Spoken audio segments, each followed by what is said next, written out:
Nah, ini udah mau main di ruang satu bersama Rida Lovers dan Princess Rida. Nah, dia sedang ngesot-ngesot. Nah, sedang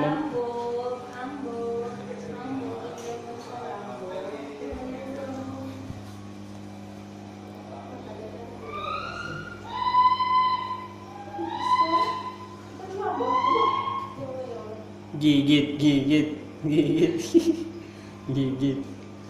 Panggil ganteng dong. Ganteng. Ya No. Allah.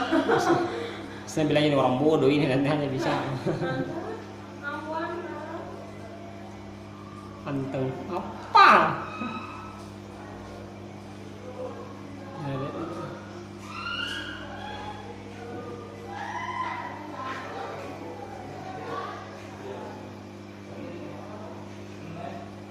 Samina wa ta'ala.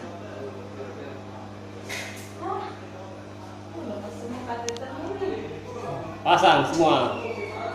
Sehingga kamu sengaja memang dilepas. Ais. Kenapa gitu? Sebarkan di media sosial. Dokter tidak. Halo Pak. Makan dua. Wah. Dan dua satu-satu. Kalau nggak cukup saya datang. Aduh, terima kasih Pak. Saya udah ngitung juga. Terima kasih Pak. Nanti saya ke pasar Hobi Pak, jual hewan dari sini. Ya. Nyaman. Partoyo. Kliennya dokter yang penjual hewan di pasar Hobi. Pasar Hobi. Kita tadi pasar Hobi dong. Pasar Hobi itu pusat penjualan hewan di Makassar. Yang secara ilegal maupun legal. Jadi kalau mau ke sana cari-cari hewan ke sana mami, kucing, burung, beo, ikan, ada burung. Mau makan ikan? Nak, sini kita dulu dong ya.